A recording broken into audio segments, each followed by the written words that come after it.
Tem desejos que percorrem você por dentro, que são desejos que foram prescritos socialmente. Nem você deseja aquilo, de fato. Então, nessa perspectiva, eu diria assim, que a saúde emocional está altamente comprometida. Porque eu só posso me reorganizar na medida em que eu paro para entender o que está acontecendo comigo. Não é? E o silêncio hoje é uma alternativa quase que proscrita. Eu diria assim que o amor é visto hoje como uma bênção ambígua.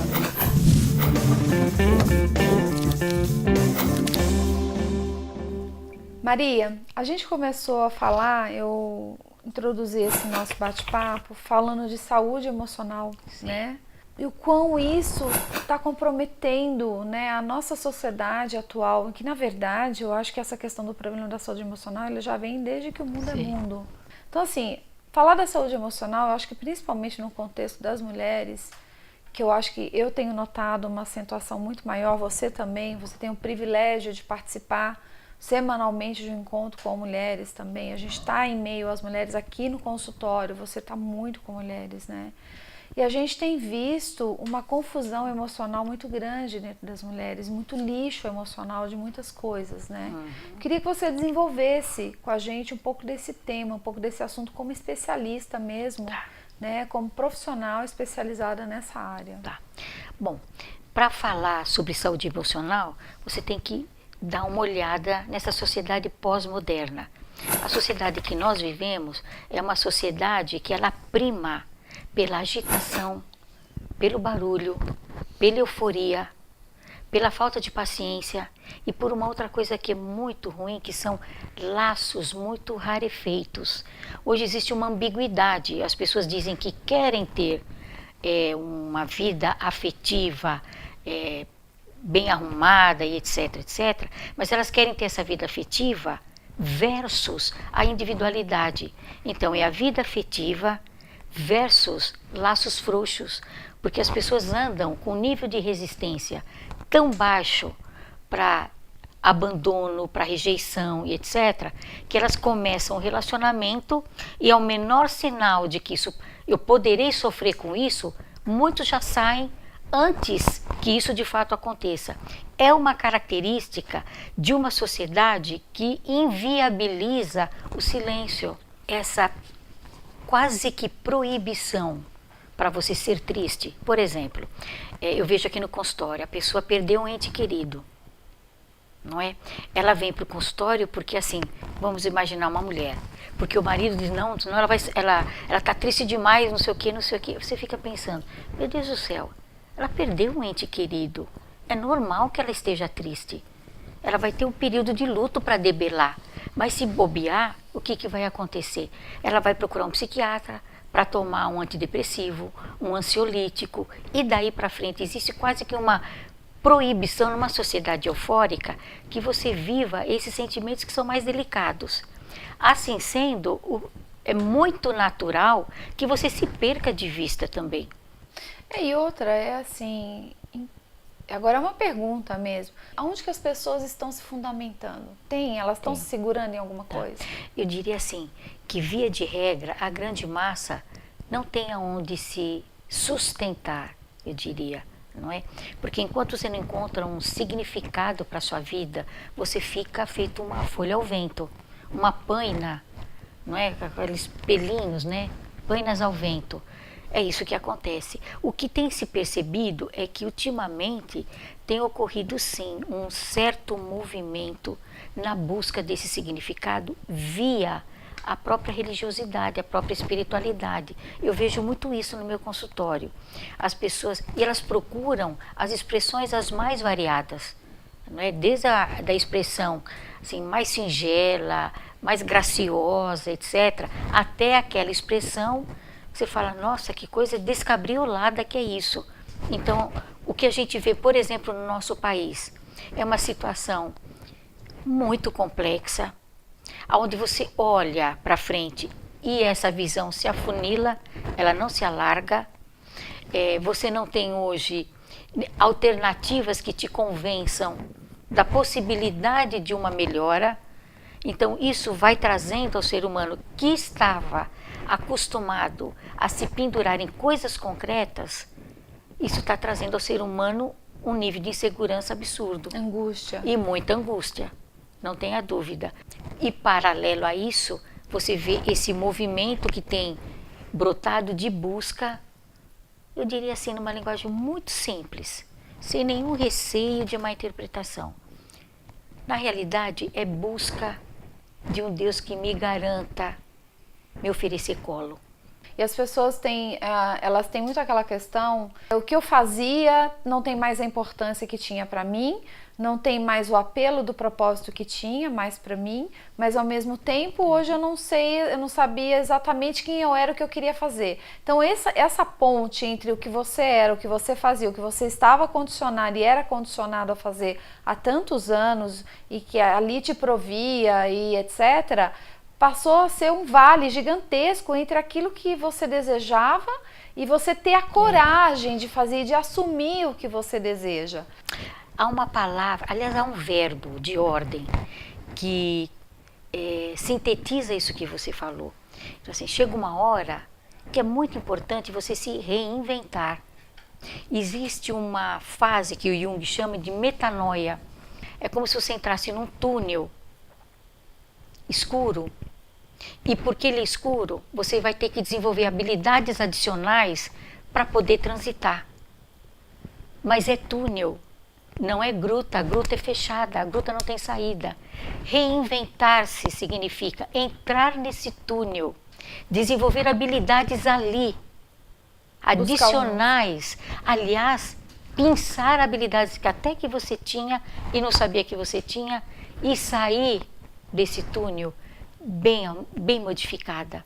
Tem gente que fala assim, não, mas depois de ter me esfolado nesse túnel, vou sair toda lenhada do lado de lá. Não. Assim como você, quando está no túnel, fala, puxa, como eu estava bem lá atrás, nossa, que fase é essa? Isso é mentira. Porque se estivesse bem lá atrás, não estaria no túnel agora. Exatamente. E daí para frente. Então, o reinventar-se é uma condição fantástica para a vida. E Maria, tá muito, eu acho que também essa cura da emoção, eu não sei se a gente pode chamar cura de emoção, né? Existe cura de emoção ou a gente aprende a lidar com as nossas emoções e viver de uma maneira diferente? Porque assim, não é curar, não é o paliativo, vir fazer a cura daquela dor, mas ela me ensinar, ela me dá os meios, me mostrar quais são os meios que eu posso ter para lidar melhor com as minhas emoções. Né? E aí eu tenho notado que você fala, mulher depois dos 40. Maria, eu tenho ficado assustada, porque não é depois dos 40. A gente tem visto jovens de 25, 28, 29, muito mais novas, né? Com uma inconstância muito grande, porque talvez assim, eu vivendo toda essa experiência do 40 a mais aí, né? Bem mais já, eu trago o seguinte, eu tenho que ser permissivo. Porque com 45, 40 e algumas coisas, né? Porque a gente não precisa entrar no detalhe. 40 algumas coisas, a gente tem que ser permissivo, né? De olhar e falar o seguinte, bom, vamos lá, é daqui pra frente, o melhor dia agora e o amanhã, vamos uma coisa de cada vez. Só que assim, é um número muito assustador, né? E é uma quantidade muito grande de jovens, mulheres jovens perdidas, que querem um relacionamento a todo preço, querem uma felicidade a todo preço. Essa crise que você, eu diria, essa insatisfação, essa infelicidade generalizada, isso ocorre em qualquer fase da vida, até na criança, não tenha a menor sombra de dúvida. Mas há uma coisa aí que percorre bastante o ser humano, é a diferença que tem entre solitude e solidão, não é? A solitude, eu estou comigo, não estou com outra pessoa, não é? E eu consigo me relacionar muito bem comigo. É um momento gostoso de estar comigo. Tanto é que mesmo a pessoa que é extremamente extrovertida, tem aquela horinha que ela fala, não, preciso bater em retirada, não é? Preciso ficar comigo, preciso ficar em silêncio e daí para mais. Quando você diz sobre a cura das emoções, eu diria assim, no processo terapêutico, né, no consultório, o que a gente faz é ajudar o cliente a trazer à luz as suas dores, a sua história. Então, fazer com que isso emerja, para que você depois possa conferir isso e montar um novo mosaico.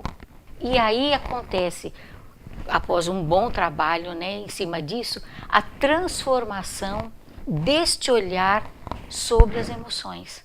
Muito bem. E você desenvolveu uma técnica, né, muito sua, para fazer lidar. uma leitura diferente dessas emoções através do paciente e tal, porque nem sempre ele vai realmente falar. E aí você desenvolveu uma técnica muito legal. Me conta um pouquinho dessa técnica, porque eu achei minimamente diferente. Eu acho que é onde realmente você vai... você usa muito o termo pinçar, né? Isso. Você pinça, Isso. né? Bom, primeiro que toda dor pede para ser curada. Isso é um princípio básico. Mas ao longo dos tempos eu pude perceber que existem dores que são difíceis de serem faladas. Elas são difíceis de serem faladas. São difíceis porque elas doem muito, são difíceis porque a pessoa não conseguiu ainda chegar nelas, então nem consegue identificar direito. Como a aquarela é uma alternativa delicada de você entrar em contato com o seu íntimo, porque a arte é a expressão do íntimo, não tenho a menor dúvida. Então eu desenvolvi um método através da aquarela, aqui no consultório, dependendo do caso, né, dependendo da realidade do cliente, eu convoco o meu cliente a ficar sentadinho com uma tábua, eu dou aquela caixinha de tintas, o papel de aquarela, pincéis, o copo de água. E quando eu pergunto para o cliente, você gostaria de pintar? A criança interior do cliente já se mobiliza, fala, ai, pintar? Mas eu nunca pintei. Então a pessoa que tem uma autocrítica muito severa, fala, não, nunca pintei, não. A pessoa que não tem essa autocrítica tão severa, fala, nossa, que delícia. Aí eu coloco isso e ensino para a pessoa noções básicas de como se aquarela, não é? Molhando o papel, depois pegando tinta. A proposta não é a pessoa se tornar um aquarelista. A proposta é projetar naquele papel alguma coisa lá de dentro. E através dos recursos da psicologia, como análise e interpretação de cores, por onde a pessoa começa a pintar naquele papel, o tanto de água que ela coloca naquele papel, as cores que ela usa, a impressão que ela põe no pincel e depois o que ela fala daquilo, é um material riquíssimo para você fazer interpretações a respeito da interioridade.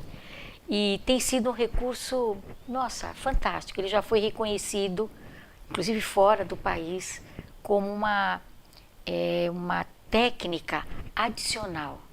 E eu uso esse método com algumas pessoas, não é com todo e qualquer cliente. Não, amiga, eu quero fazer esse trem aí. Ah, você vai fazer sim. Você vai ter essa experiência, não tenha dúvida. Muito legal, Maria, deve ser fantástico. É mesmo. muito bom. E é surpreendente, a pessoa deve se surpreender com você.